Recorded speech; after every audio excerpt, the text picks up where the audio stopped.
ಮಟ್ಕಿ ಕಾಳು ಪಲ್ಯ ಮಾಡೋದು ತೋರಿಸ್ಕೊಡ್ತೀನಿ. ಇದು ಮೊಳಕೆ ಕಟ್ಟಿದ ಮಟ್ಕಿ ಕಾಳು ಅಂತಾರೆ. ಹೀಗಿರುತ್ತೆ ನೋಡಿ. ಎಣ್ಣೆ, ಸಾಸಿವೆ, ಜೀರಿಗೆ, ತಕ್ಕಂಗೆ ಹಸಿಮೆಣಸಿನ್ಕಾಯಿ ಹಾಕೊಳ್ಳಿ. ನಾನು ಇಲ್ಲೊಂದು 8 ತೊಗೊಂಡಿದ್ದೀನಿ. ಬೆಳ್ಳುಳ್ಳಿ ಪಲ್ಸ್ ಮೋಡಲ್ಲಿ ಇದನ್ನು ರುಬ್ಕೋಬೇಕು. ಆಗಿರಬೇಕು. ಕರಿಬೇವಿನ ಸೊಪ್ಪು, ಹೀಗೆ ಪೇಸ್ಟ್ ಹಾಕೊಳ್ಳಿ. ಮೆಣಸಿನ್ಕಾಯಿ ಮತ್ತು ಬೆಳ್ಳುಳ್ಳಿ ಹಸಿ ವಾಸನೆ ಹೋಗೋ ತನಕ ಚೆನ್ನಾಗಿ ಹುರ್ಕೋಬೇಕು. ಸ್ವಲ್ಪ ಅರಿಶಿನದ ಪುಡಿ, ಒಂದು ಸೈಜ್ ಟೊಮ್ಯಾಟೊ, ಮೊಳಕೆ ಕಟ್ಟಿದ ಮಟ್ಕಿ ಕಾಳು ಹಾಕ್ಕೊಂಡು ಫ್ರೈ ಮಾಡ್ಕೊಳ್ಳಿ. 2-3 ನಿಮಿಷ ಚೆನ್ನಾಗಿ ಈ ಒಗ್ಗರಣೆಯಲ್ಲಿ ಮಿಕ್ಸ್ ಮಾಡ್ಕೋಬೇಕು. ಒಣಗಿದ ಕಡಲೆ ಬೀಜ ಸ್ವಲ್ಪ ಹೊತ್ತು ನೆನೆಸಿಟ್ಕೊಂಡಿದ್ದೆ, ಇದಕ್ಕೆ ಹಾಕೊಳ್ಳಿ.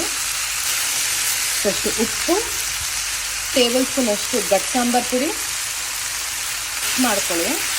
1 ಕಪ್ಪಷ್ಟು ನೀರು ಹಾಕಬೇಕು. ಇದು ಕ್ಲೋಸ್ ಮಾಡಿ ಸ್ವಲ್ಪ ಹೊತ್ತು ಕುಕ್ ಆಗಿಬಿಟ್ಬಿಡಿ. ಉಪ್ಪು ಖಾರ ಎಲ್ಲ ಚೆನ್ನಾಗಿ ಆಗಿದೆ. ಹೀಗಾಗಿರಬೇಕು. 1 ಟೇಬಲ್ ಸ್ಪೂನ್ ಅಷ್ಟು ಗುರೆಳ್ ಪುಡಿ, ಹಸಿ ಕಾಯಿ ತುರಿ ಸೊಪ್ಪು. ಇದು ಜೋಳದ ರೊಟ್ಟಿಗೆ, ಚಪಾತಿಗಂತೂ ಎಕ್ಸಲೆಂಟ್ ಆಗಿರುತ್ತೆ. ಟ್ರೈ ಮಾಡಿ.